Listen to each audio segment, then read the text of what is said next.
Good morning, my brother. How are you, sir? I'm managing. Well, so let's start with a background on what this $100 million is. Thank you very much. Somewhere in April 2021, and you can go to the website of SIGA. SIGA is the State Interest and Governance Authority. It's a law established to hold in lieu or to hold all the shares of state-owned entities on behalf of government.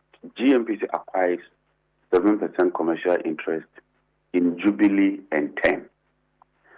So what Ghana government decided is that would increase our oil take in these fields. So we acquired the 7%.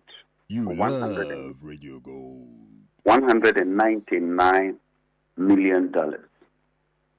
But if you read the statement very well, it was clear that these shares were supposed to go to GMPC in accordance with law, because all our petroleum resources at the upstream level is held on behalf of us by GMPC. And GMPC is the Ghana National Petroleum Corporation. It is the company or the body that holds all our oil resources. So all our oil interests, GMPC holds that on our behalf. But then we pick very disturbing signal that Mr. Kenoforiata and the NPP government have quietly set up another company known as Jubilee Oil Holdings Limited, and that they were transferring these 7% shares to this company. The checks we conducted indicated that the company was registered in a tax haven, specifically in the Cayman Islands. We raised issues at committee level, and even ASEP also raised issues. When GMPC appeared before it, they were explicit that they needed a receptacle, a temporary company, to hold the shares in Cayman Islands and transfer it to GMPC.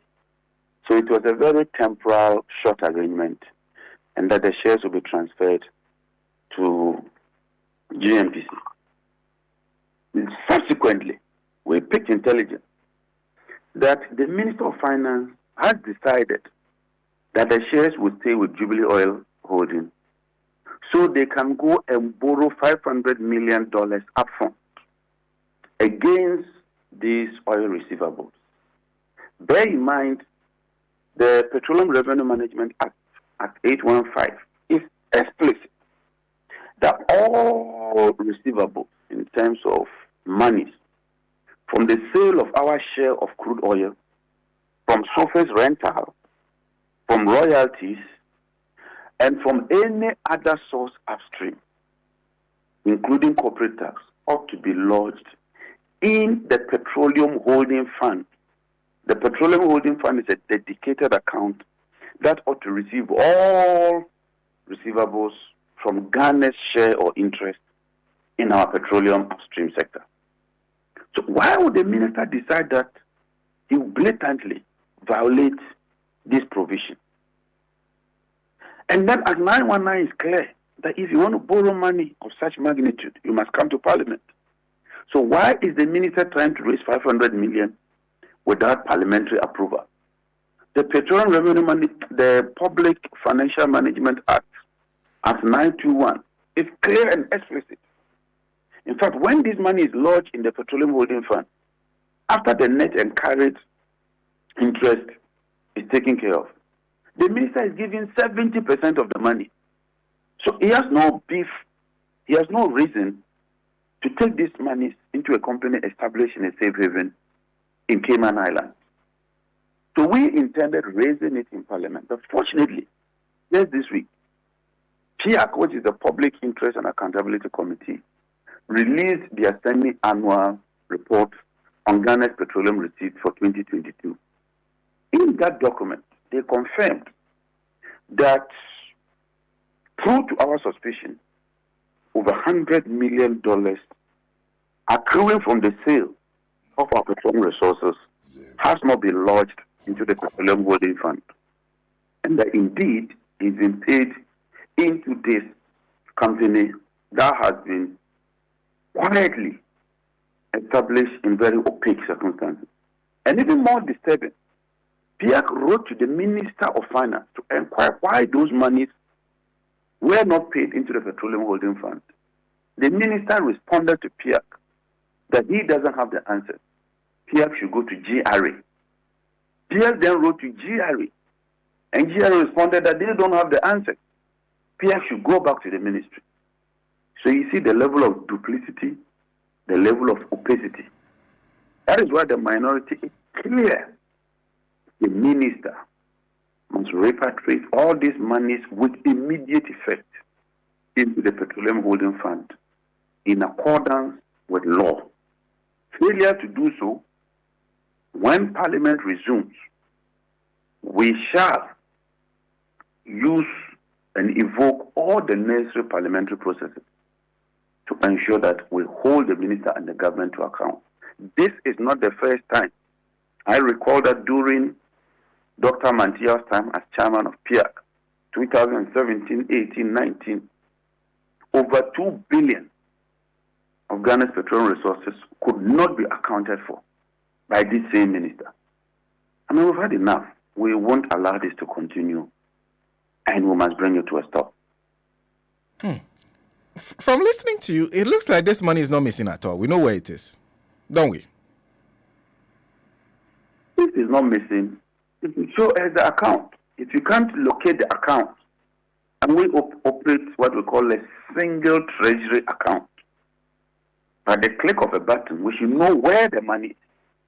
If the money is in Cayman Islands, it's tantamount to the money getting missing. That is it. The money must be in the Petroleum Holding Fund. It's simple as that. The law is clear. And 815 is clear. If the money is not in the Petroleum Holding Fund, then there's a problem. And we must pursue this matter to its logical conclusion. The Jubilee Oil Holding Limited, who owns this company? Initially, we were told that the directors were Freddie Blay and KK Sapon. Freddie Blay and KK Sapon. Yes, that's what we were told. And we were told that it's a very, very temporary arrangement. It's just a receptacle. Receive the 7% through the Occidental deal, I think, from Manadako. I'll just check. And then quickly transfer it. So that is what we were told at committee level on record. Committee level, you were told this? Yes. As a temporary arrangement? Yes. And I'm wondering why there was... Yes, from Cosmos. Was there a demand for them to perhaps maybe collapse the company or something? Because from listening to you, you don't seem to agree with even that temporary arrangement. There was no need. Just that they told us that they needed it because the shares were going to be transferred from the Cayman Islands. And because it was going to be transferred from the Cayman Islands, you needed a temporary company, receive the shares in Cayman Islands, and then transfer to Ghana. And immediately close off that company. And we said, fine. If you say there was no alternative and that was the only way, transfer it back to Ghana. Only for you to now start repatriating money to that company and attempting to use that same company to raise 500 million. I mean, haven't we had enough of this spending of future resources today? The debt fund is gone, if you want to go and check. They've collateralized debt fund and finished the money. They've collateralized ESLA levy and finished the money. They attempted to collateralize our bauxite resources to finish the money. They collateralized our bauxite with the Sino-Hydro facility and finish the money. Despite all these issues, the Ghana is broke. We can't even pay salaries. Today is 30th. We haven't been able to pay salaries. Mr. Jinapor, my question is, you understand finance better than me. And I'm wondering if at the time when this explanation was made, that we need a temporary holding fund, from your understanding of everything, the way things work, that made sense at the time. In fact, we had a long debate, but the chairman of the committee, who is a lawyer, said that sometimes in this jurisdiction, You need a receptacle. And because GMPC is registered here in Ghana, it will be difficult. That's why they made the GMPC boss, that is KK Sapon, and the board chair, that's Freddie Blake, to hold that company temporarily. So it was like a special purpose vehicle to just transfer the shares to Ghana. But as it stands, it's become a permanent feature. It is even receiving revenues and proceeding to borrow 500 million in the name of Ghana. I mean, it's just unacceptable. And you see, the law is clear that when you sell our petroleum resources, the preceding month, by the 15th of that month, the money must be deposited in the Petroleum Holding Fund. So irrespective of this argument about temporal or non-temporal, as for the money, once you sell the crude oil, the next month, 15th, the money must land in the Petroleum Holding Fund. At 815 is clear. And that is where the violation is coming from. So what was supposed to be a temporary receptacle seems now to be our shareholder. They are holding the shares on behalf of Ghana. Who even knows if you are holding it on behalf of Ghana? Because the names you mentioned, KK Sapon is no longer there. GMPC. It's no longer there. And they are not Ghana. They're SIGA. SIGA hold the shares on behalf of Ghana. You get my point? So, they are not just holding the shares, but now they are even receiving the revenues. That company is now receiving revenues over $100 million. And when they even write to the minister to seek clarification, the minister says he can't answer. They should go to GRA. And when they go to GRA, GRA says they can't answer. They should go back to the minister.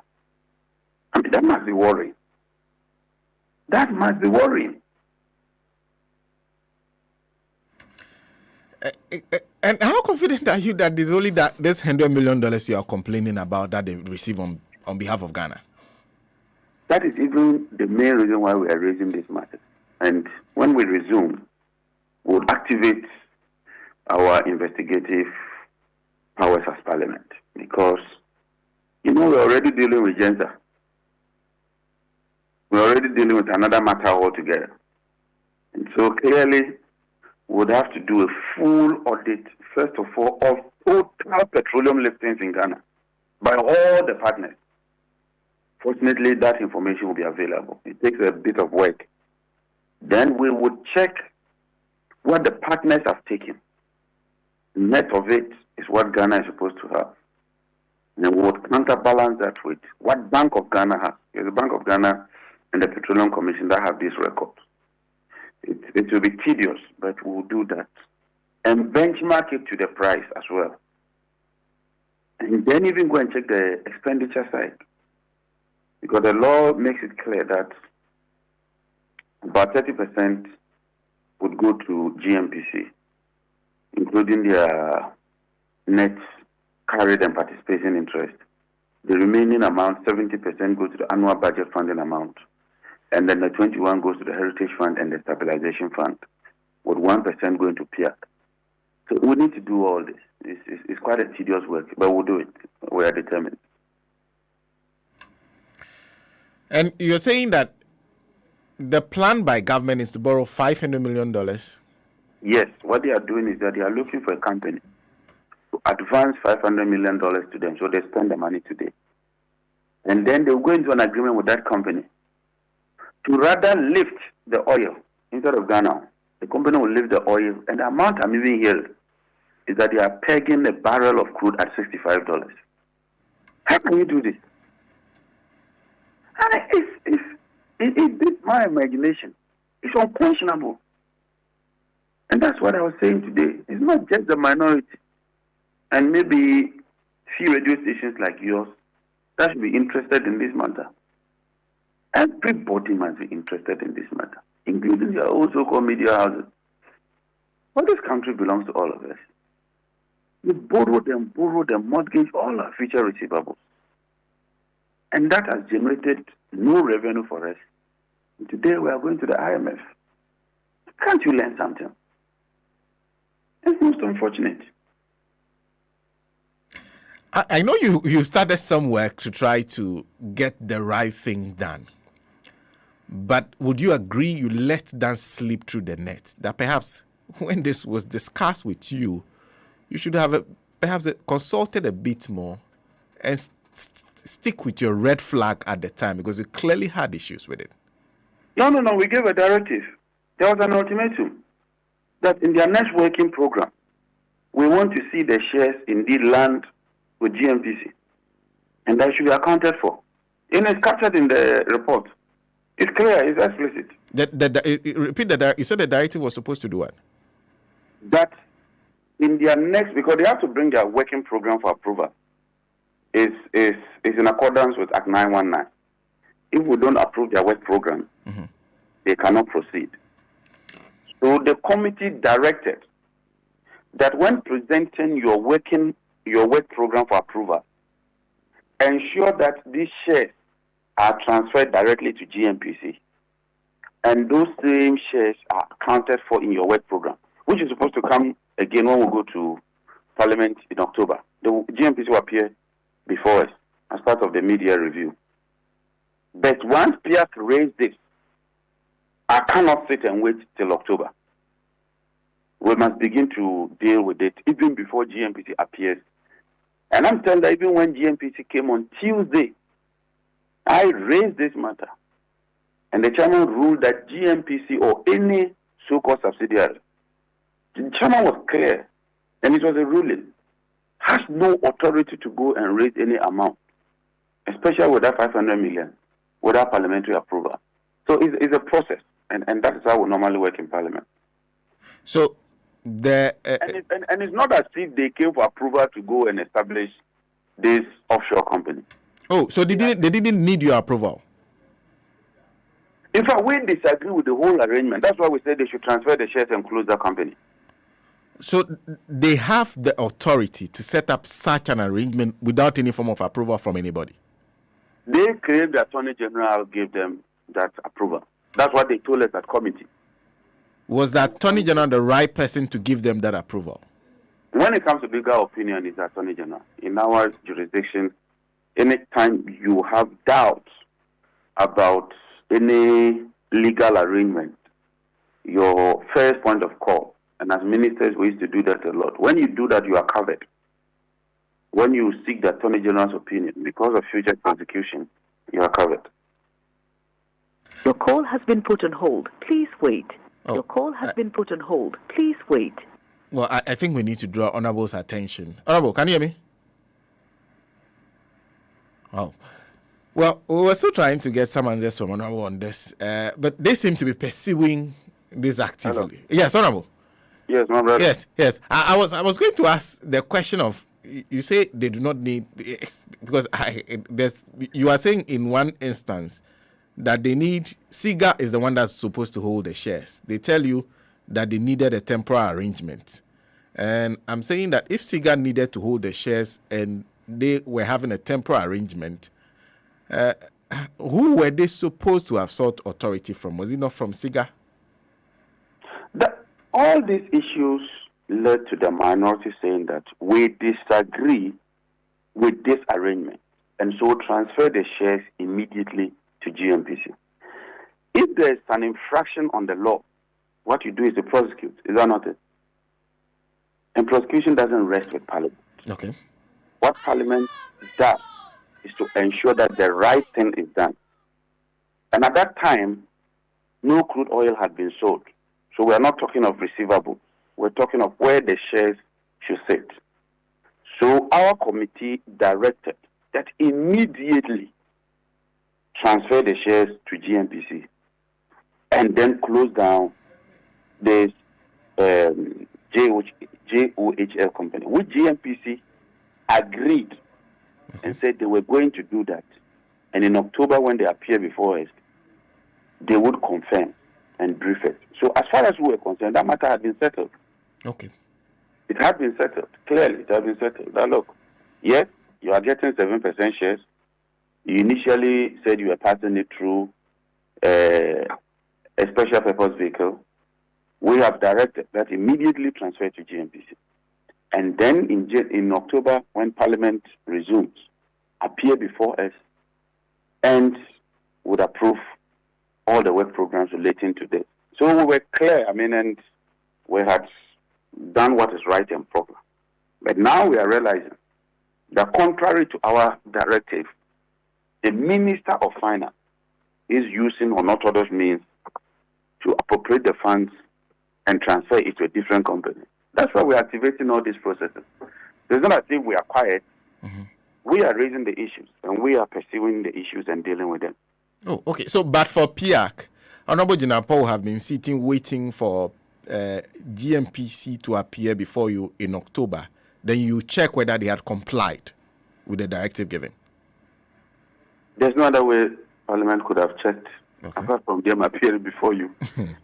That's how Parliament works. Parliament doesn't even audit their books. What Parliament does is that we bring the committees before our committees. There's a plenary and there's a committee. And when they appear before the committees, we'll deal with it. In any case, there was no way they won't appear before us next month. And that's why Parliament established PIAC. Parliament doesn't work in isolation. There's the Auditor General, there's the Accountant General, there's PIAC. Parliament established PIAC and said that when PIAC finishes its report, it must deposit it with Parliament.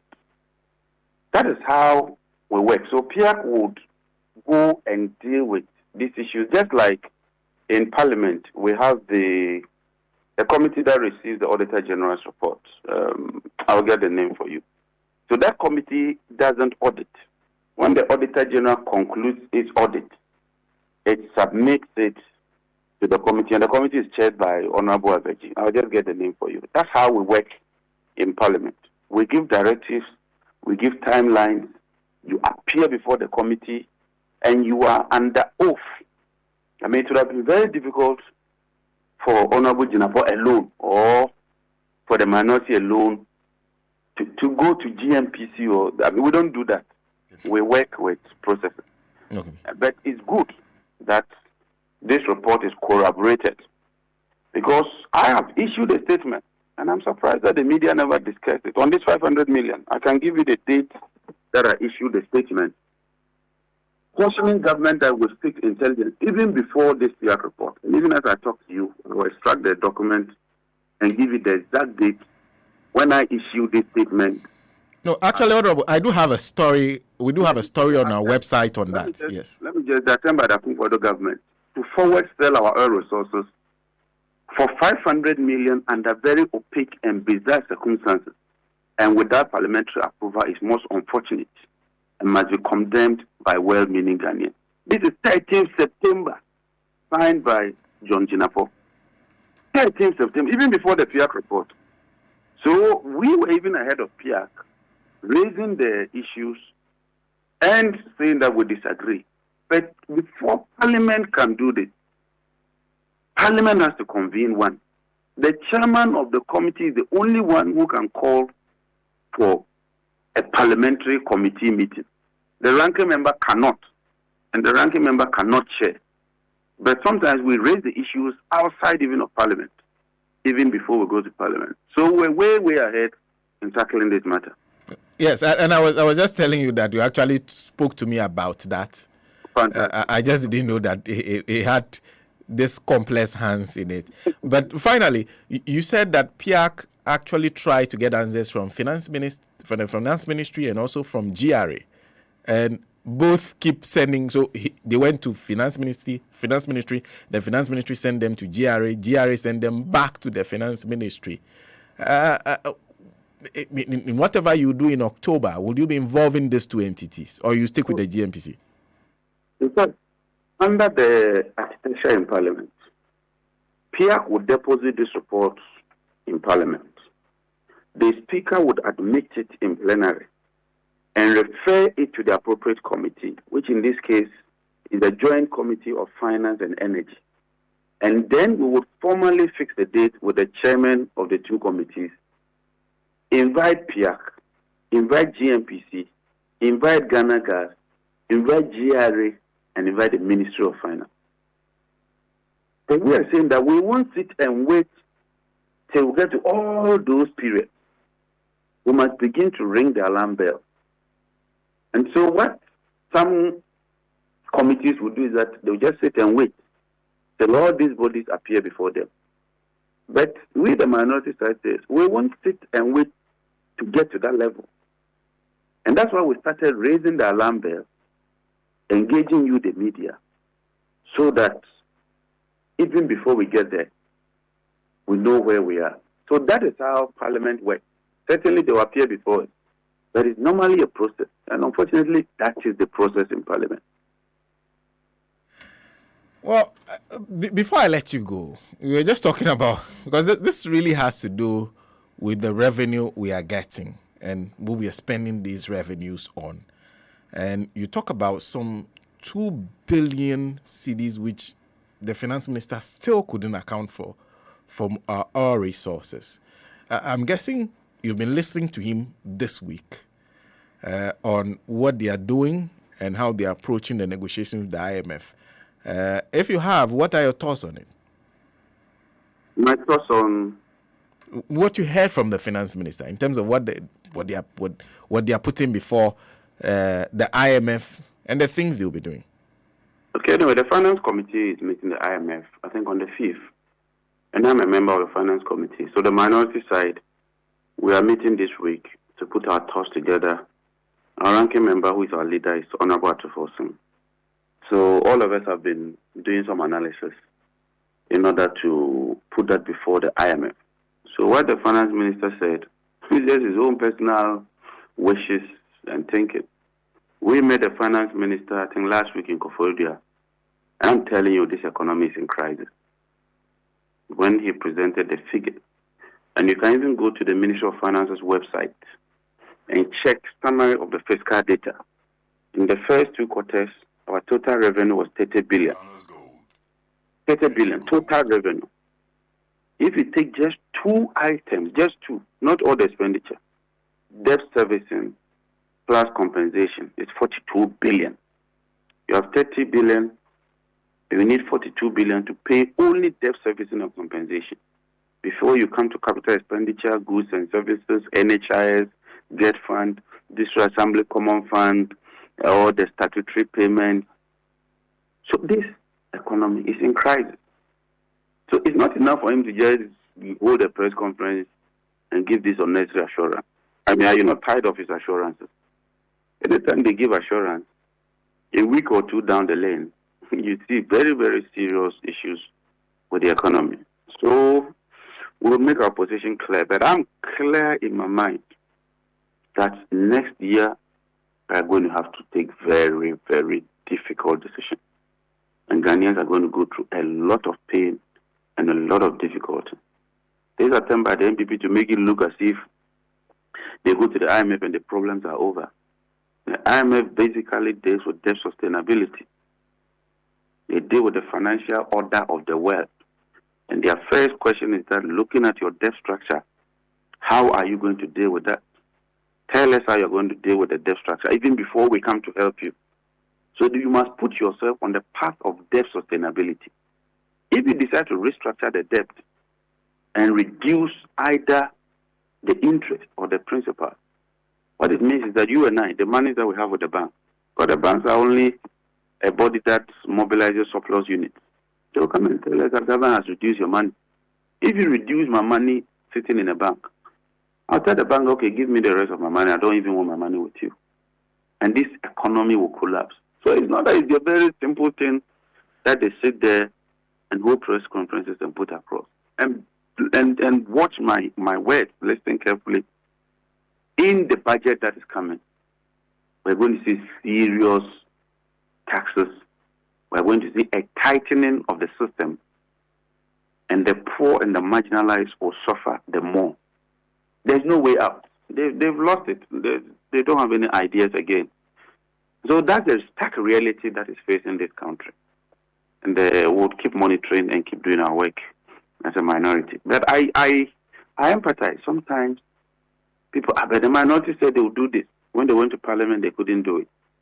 in Parliament is voting. Is voting. Now they've succeeded through the courts to reduce our number by 1. So it's not that easy. But we'll keep pushing. We'll keep doing whatever we can in Parliament, including the advocacy that I feel so grateful that few stations like you would always dedicate some time for us to deal with the issue. There's every evidence that the NDC is disadvantaged when it comes to the media landscape. And we all know even the attempt to permanently put your station down. And so I am very grateful that at least we have very few radio stations like yours. Given the difficult circumstances that you find yourself, you still at least give us some space to operate. And we'll continue to do our best. We may not satisfy everybody, but sometimes it's not easy. Yesterday, I had to issue 3 statements. One on Galamsey, one on our revenues, and then one on this monies that we are talking about. And we'll keep working and see how it goes. Honorable, thank you very much for speaking to us. I'm grateful, my brother. He is ranking member Mines and Energy Committee, Select Committee Mines and Energy in Parliament, Honorable John Jinapor, speaking to us. Avewa. So